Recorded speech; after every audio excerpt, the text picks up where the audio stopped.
Bismillahirrahmanirrahim. Assalamualaikum warahmatullahi wabarakatuh.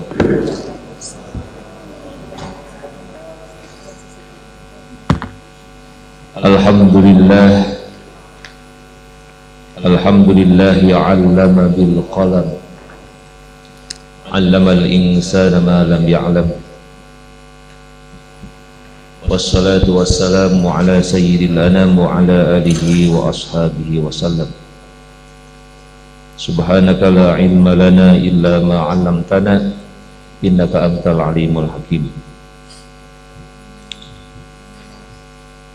Yang saya hormati Ibu Ketua Yayasan, Bu Hajiah Jahrah Unsyah SPDI,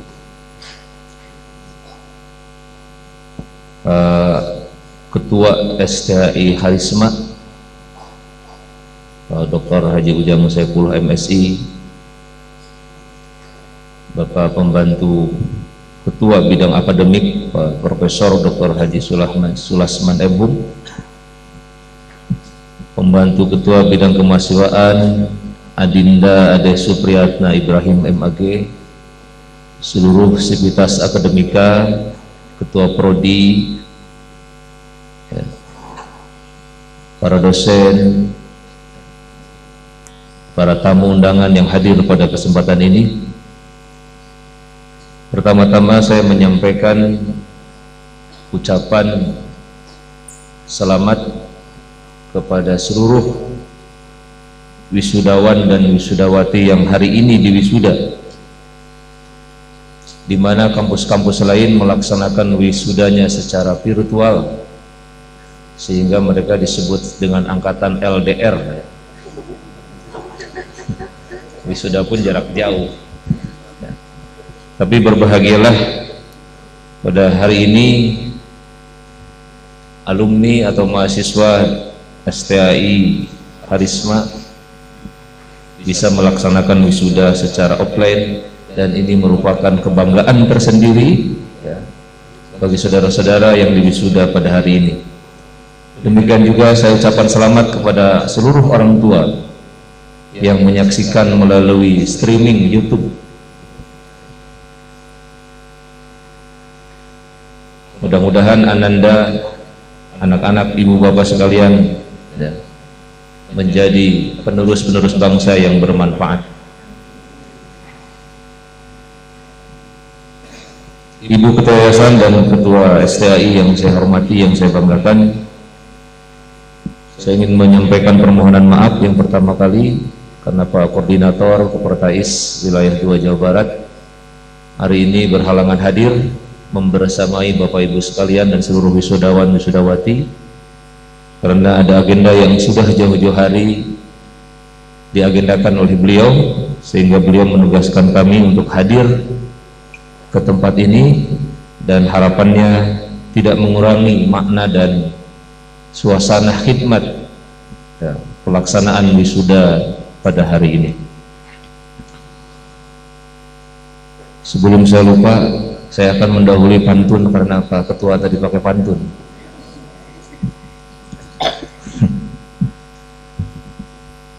Kawai kambas melihat gajah,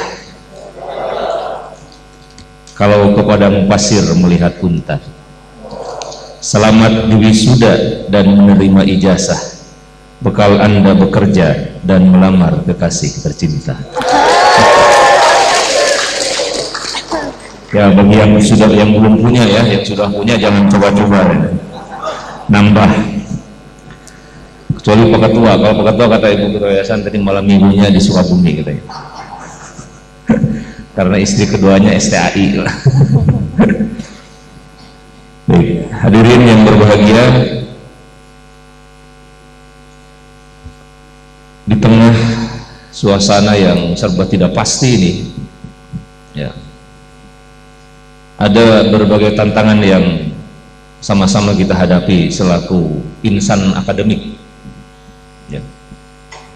Pertama, STHI dan seluruh perguruan tinggi di Indonesia itu menghadapi tantangan mutu lulusan. Yang kedua, tantangan perguruan tinggi di seluruh Indonesia itu juga sama, ya. Penerimaan pasar terhadap lulusan perguruan tinggi. Dan yang ketiga adalah kesiapan perguruan tinggi menghadapi perubahan-perubahan yang sekarang ini terjadi. Saya kira ini tiga hal ini harus disadari betul oleh seluruh penyelenggara pendidikan tinggi, ya, di tengah suasana ketidakpastian yang sekarang ini melanda seluruh dunia. Oleh karena itu, bagi para wisudawan, kemampuan mengatasi ketidakpastian, ya, atau uncertainty adalah kunci untuk bertahan di dalam menghadapi kehidupan.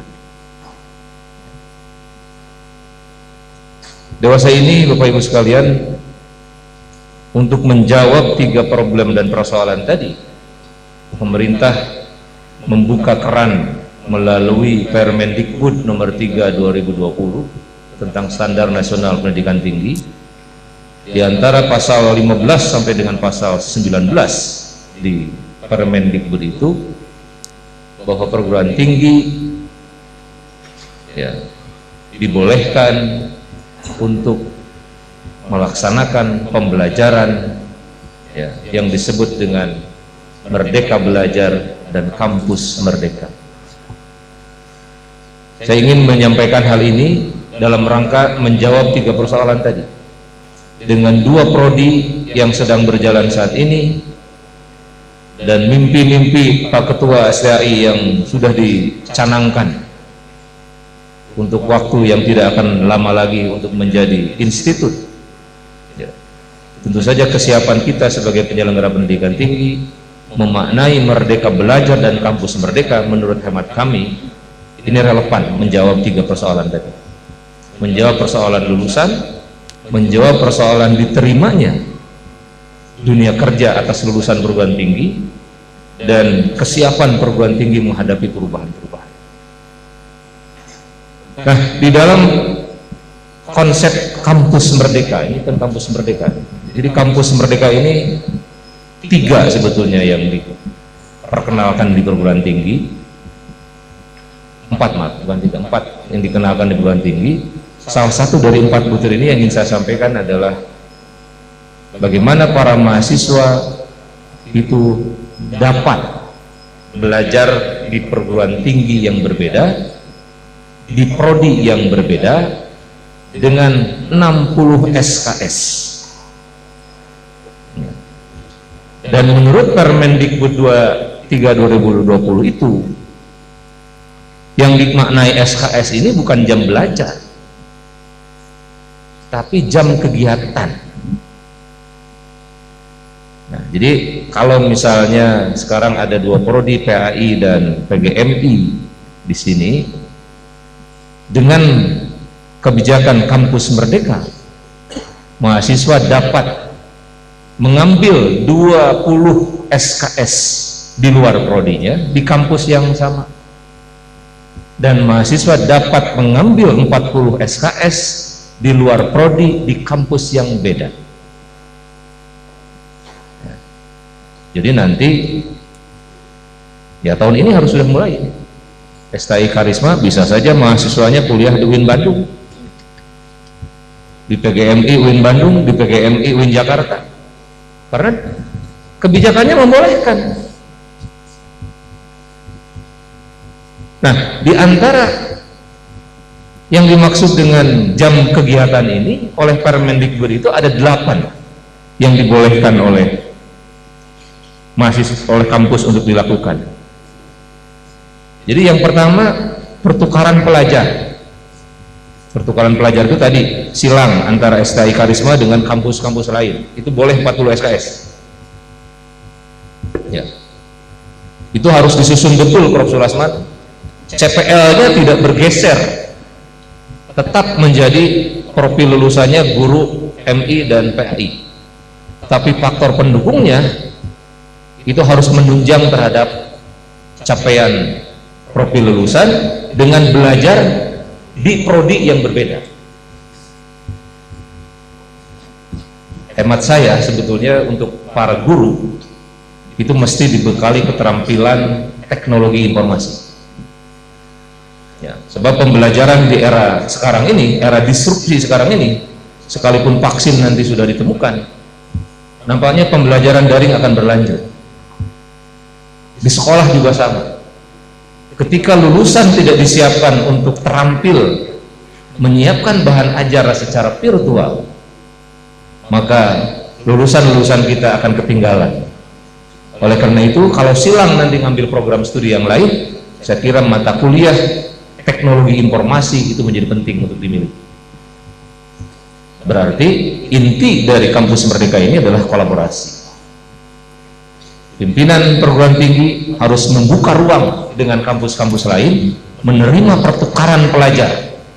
Karena konsep dari kampus Merdeka ini adalah mahasiswa bukan menerima sumber belajar di ruang-ruang kelas yang terbatas, tapi di 8 tempat yang lain. Apa itu 8 tempat yang lain? Yang pertama magang. Jadi yang 40 SKS tadi boleh diisi dengan pertukaran pelajar atau magang. Ya. Magang atau praktek kerja, silahkan dipilih tempat-tempat mana yang relevan dengan prodi, 2 prodi ini. Berarti diawali dengan MOU, dan mahasiswa tidak perlu hanya kuliah di kampus, berarti kuliahnya magang. Berapa SKS tuh yang magang? Pokoknya 40 SKS tuh disediakan. Mau magang berapa SKS? 1. Atau yang kedua, proyek di desa, itu kampus Merdeka. Berarti dengan pemerintah daerah, dengan Bapeda Kabupaten Sukabumi atau Kota Sukabumi, itu harus sudah terencana menyiapkan para mahasiswa untuk ditempatkan di desa-desa, membantu aparat desa dan masyarakat meningkatkan kesejahteraan masyarakat setempat. Itu harus dihargai dengan SKS, yang artinya jam belajar atau jam kegiatan, bukan jam belajar. Yang ketiga, mengajar di sekolah. Nampaknya mengajar di sekolah bukan hanya praktikum nih, PPL, tapi juga harus diberi bobot yang beda. Ya, kenapa semua ini dilakukan dalam konsep kampus Merdeka ini? Supaya ketika mahasiswa itu lulus, mereka sudah kenal dengan dunia kerja yang akan mereka hadapi. Makanya dikasih bobot 40 SKS. Ya. Yang keempat, pertukaran pelajar tadi sudah saya sebutkan. Boleh di UIN, boleh di mana saja, asal kampus tersebut bisa menerima. Silakan, berarti kolaborasi pimpinan perguruan tinggi dengan kampus-kampus terkemuka. Dengan ITB bisa nggak? Bisa saja kalau ITB-nya mau. Ya. Kenapa enggak? Dengan UPI bisa? Bisa. Ya. Berarti mahasiswa STAI bisa belajar di UPI dengan konsep kampus Merdeka ini. Ya. Yang kelima, penelitian atau riset.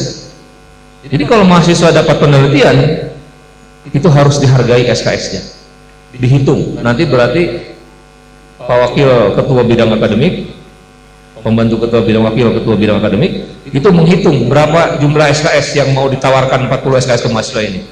Ini sifatnya dapat ya, bukan harus. Mahasiswa boleh mengambil itu. Kemudian kegiatan wirausaha, itu harus dihitung SKS-nya. Kalau mahasiswa magang, bukan magang, punya produk yang dipasarkan sendiri, ya, itu harus dihitung 2 SKS. Harus dihitung SKS-nya. Sehingga mahasiswa kaya dengan pengalaman-pengalaman untuk berwirausaha. Yang ketujuh, studi atau proyek independen. Ya. Jadi ini ditempatkan di tempat tertentu. Yang kedelapannya proyek kemanusiaan. Ya. Misalnya sekarang ada isu COVID pandemi, jadi relawan, itu harus dihitung sebagai bagian dari pembelajaran. Nah, ini 8 kegiatan belajar ini dalam konsep kampus Merdeka, menurut hemat kami, itu menolong para mahasiswa untuk siap setelah mereka lulus, punya kaya dengan pengalaman, karena semua kegiatan yang 8 poin tadi itu dihitung sebagai SKS. Oleh karena itu, tentu saja ini tidak mudah, harus dirumuskan secara matang dan cermat. 40 SKS berarti akan menggeser 40 SKS yang selama ini ada dalam kurikulum.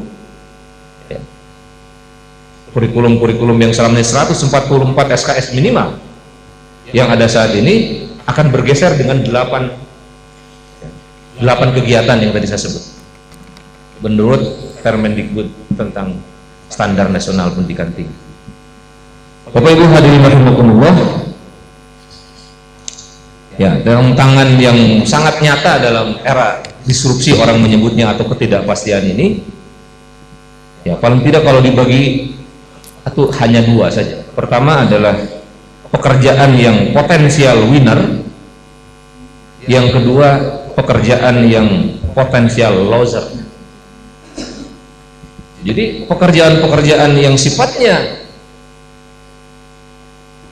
eksis, winner, itu diantaranya adalah yang terkait dengan kesehatan. Ya. Jelas ini dibutuhkan banyak orang. Jadi kalau kita kasih lambang, itu lambangnya hijau nih, seperti yang ada mahasiswa pakai baju ini. Itu kesehatan, aman itu.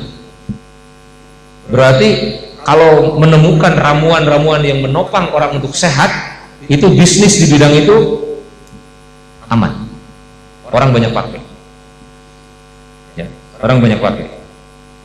Kemudian juga ICT, ya, informasi, komunikasi dan teknologi, aman itu. Karena dunia sekarang sudah begitu cepat berubah, dan untuk mendekatkan perubahan itu ya dengan teknologi, seperti yang sekarang kita lakukan. Ya.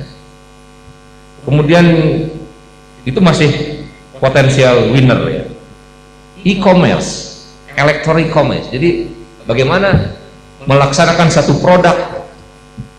Nah, Anda disiapkan menjadi tenaga profesional sebagai guru, berarti bagaimana Anda melatih, merancang satu platform pembelajaran. Sekarang sudah ada ruang guru. Itu tantangan bagi sekolah. Ya. Sekarang sudah ada platform cari ustadz. Nanti masyarakat kalau susah-susah cari ustadz, minta izin ke platform itu cari ustadz. Nah, jadi tugas-tugas Anda semua sebagai wisudawan, terampil dan inovasi, bagaimana membuat platform-platform baru di dunia pembelajaran. Ya. Yang itu bisa dinikmati dan bisa dijual kepada masyarakat. Ya. Itu dalam posisi garis hijau. Yang garis kuning yang mulai hati-hati, dunia pendidikan. Ya. Jadi ketika teknologi begitu mudah, informasi begitu dapat dengan mudah diperoleh, lama-lama orang akan bergeser tidak ke sekolah nanti cari ilmu itu, karena sumber-sumber belajar sudah banyak disediakan. Itu makanya pendidikan masuk kelompok garis kuning. Kampus di dalamnya, sekolah di dalamnya, guru, dosen, ya, itu masuk dalam garis kuning sebetulnya. Ya. Kemudian yang berikutnya adalah yang garis merah. Berarti dunia-dunia usaha yang bergerak di bidang pariwisata. Ya. Sekarang ini hampir nyaris lumpuh dunia pariwisata ini. Ya. Karena pekerjaan-pekerjaan seperti itu riskan untuk dinikmati oleh banyak orang untuk saat ini. Ya. Nah, oleh karena itulah, saudara sekalian, ini tantangan ke depan yang harus dihadapi. Sekalipun demikian, karena kita ya di atas segalanya ada Allah, ya. Ada satu buku, jangan lupa siapa penulisnya, tapi judul bukunya saya ingat, Beyond of Psychology. Ya. Dalam buku itu dituliskan, you don't think what you are what you think. Jadi Anda jangan berpikir siapa Anda, tapi Anda adalah apa yang Anda pikirkan. Jadi kalau Anda berpikir saya akan sukses, saya akan berhasil, sebagai alumni STI saya akan berhasil, saya akan sukses, maka kesuksesanlah yang akan diraih dan didapat oleh Anda semua. Jadi kuncinya berpikir positif, husnuzon, ya, itu adalah bagian dari cara keberhasilan menyongsong hari esok yang lebih baik. Dalam bahasa agama, ya husnuzon. Ya, Allah berfirman dalam hadis kursinya, ana indal dhanni abdi bi, aku sesuai dengan dugaan hambaku tentang aku. Kalau kita merasa saya akan sakit, sakit yang akan terjadi. Saya akan tidak berhasil, maka saya tidak akan berhasil. Jadi mulai saat ini singkirkan pikiran-pikiran negatif dan bangun optimisme, karena kita adalah apa yang kita pikirkan. Yang terakhir, hadirin rahimakumullah, saya menyampaikan terima kasih pada seluruh pimpinan STAI Kharisma, termasuk di dalamnya adalah pimpinan yayasan, karena saya melihat ya, STAI Kharisma adalah kampus yang sehat secara akademik ya, karena regulasi ya wisudanya sudah seangkatan ke-19 ya. Ini kampus yang sehat. Oleh karena itu jangan ragu-ragu kepada seluruh orang tua yang hadir, yang menyaksikan, untuk mensekolahkan anak-anak atau generasi mudanya ke kampus ini, karena saya lihat sejak berdiri tahun 92 kampus ini sampai sekarang tetap eksis, bahkan akreditasi sebagai ukuran layak dan tidaknya sebuah perguruan tinggi melaksanakan program studi itu sudah jauh memadai dibanding dengan kampus-kampus yang lain. Oleh karena itu terima kasih sudah berusaha payah untuk memastikan bahwa kampus ini sesuai dengan jalurnya sebagai kampus yang sehat. Terima kasih atas segala perhatiannya, mohon maaf atas segala kekurangannya. Sekali lagi saya ucapkan selamat kepada seluruh wisudawan ya, yang hari ini di wisuda. Mudah-mudahan ilmu yang didapat di kampus ini bermanfaat bagi kehidupan Anda kelak. Terima kasih. Billahi taufiq wal hidayah wal afu minkum. Wassalamualaikum warahmatullahi wabarakatuh.